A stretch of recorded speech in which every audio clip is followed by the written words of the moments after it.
മുംബൈയിലെ ഒരു സ്കൂളിൽ ഒരു വിദ്യാർത്ഥിനിയെ 100 തവണ ഏത്തമിടിച്ചു എന്നാണ് പറയുന്നത്. 6ാം ക്ലാസ് വിദ്യാർത്ഥിനിക്കാണ് ഈ അനുഭവം ഉണ്ടായത്. ഈ 6ാം ക്ലാസ് വിദ്യാർത്ഥിനിയുടെ അമ്മ സീത 24 സംസാരിച്ചു. ഭാരമുള്ള ബാഗുമായിട്ടാണ് 100 തവണ ഏത്തമിടിച്ചതെന്ന് മകൾ തന്നോട് പറഞ്ഞെന്ന് അമ്മ പറയുന്നു. സ്കൂളിൽ ചെന്ന് ചോദിച്ചെങ്കിലും ഞങ്ങൾക്ക് ഉത്തരവാദിത്തമില്ല എന്നായിരുന്നു അവർക്ക് കിട്ടിയ മറുപടി. 12കാരി കാജൽ ഗോണ്ട് എന്നാണ് അവരുടെ മുഴുവൻ പേര്.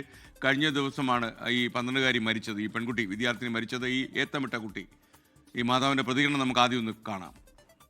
उठा बैठी मेरी लड़की बोली मम्मी स्कूल में मेरे बैग टांग के 100 बार मेरे को उठा बैठी न कराए टीचर ने उठा बैठी करे। मेरी लड़की जब उधर से आई तो मेरी लड़की बोली लगी मम्मी मेरा कन्हा कमर थोड़ा थोड़ा दर्द हो रहा है। तो उन्हें स्कूल में मैं गई तो स्कूल में गई तो सर और टीचर थे तो उनको बोला मैं मेरे बच्चे को उठा बैठे कितने आप लोग कराए कि मेरी बच्ची का कमर गर्दन ऐसा नहीं हो रहा है। वो लोग के सामने मेरे लगी ऐसी कर नहीं पा रही थी, खड़ी नहीं हो पा रही थी। उसके आगे सर ने मेरे को क्या जवाब दिए कि बच्चे लोग को हमारे पास कंप्लेन लेके मत आइए. കുഞ്ഞിന് ഒരു ആരോഗ്യ പ്രശ്നം ഉണ്ടായിരുന്നില്ല, ഒരു മരുന്ന് പോലും ഈ കുഞ്ഞ് കഴിച്ചിട്ടില്ല എന്നാണ് ഈ അമ്മ സീത പറയുന്നത്. ശ്രീനാഥ് ചന്ദ്രൻ മുംബൈയിൽ നിന്ന് വിവരങ്ങളുമായി ചേരുന്നു. ശ്രീനാഥ് ചന്ദ്രൻ, ഗുഡ് മോർണിംഗ്, പറയൂ. Very good morning. ഞാനേതായാലും ഇപ്പോൾ ഉള്ളത് പാൽഘർ ജില്ലയിലാണ്.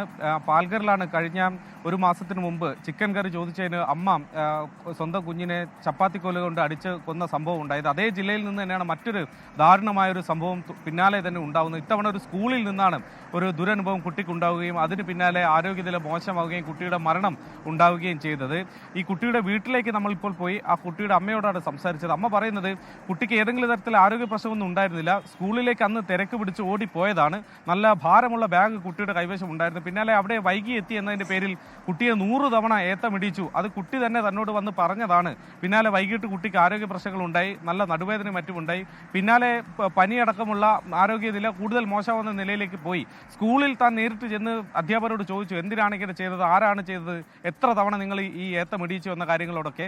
പക്ഷെ അതിനോടൊക്കെ നിരുത്തരവാദപരമായാണ് സ്കൂളിൻ്റെ ഭാഗത്തു നിന്നൊരു പ്രതികരണം ഉണ്ടായത് എന്നതാണ് അമ്മ പറയുന്നത്. ഞങ്ങൾക്ക് ഇതിലൊന്നും ഒരു ഉത്തരവാദിത്തം ഇല്ല എന്ന് പറയുന്നു. പക്ഷെ പിന്നാലെ കുട്ടിയുടെ ആരോഗ്യനില പിന്നെയും മോശമായി. ഒടുവിൽ വെന്റിലേറ്ററിൻ്റെ സഹായത്തിൽ ജീവൻ നിലനിർത്തേണ്ട അവസ്ഥയിൽ വരെ എത്തി. പിന്നാലെ കഴിഞ്ഞ ശനിയാഴ്ച കുട്ടിയുടെ മരണവും സ്ഥിരീകരിച്ചിട്ടുണ്ട്. പോസ്റ്റ്മോർട്ടം അടക്കമുള്ള നടപടികൾ ഉണ്ടാവേണ്ടതുണ്ട്. നമ്മൾ ഇന്നിപ്പോൾ ആ സ്കൂളിലേക്കും രാവിലെ ഒന്ന് പോയിരുന്നു. ആ സ്കൂള് ഇന്നിപ്പോൾ തുറന്ന് പ്രവർത്തിക്കുകയാണ്. ഇന്നലെ വരെ സ്കൂള് അടച്ചിട്ടിരിക്കുകയായിരുന്നു. അവിടെയുള്ള പ്രാദേശിക MNS-ന്റെ പ്രവർത്തകരൊക്കെ എത്തി സ്കൂളിലൊരു പൂട്ടൊക്കെ ഇട്ടിട്ടുണ്ട്.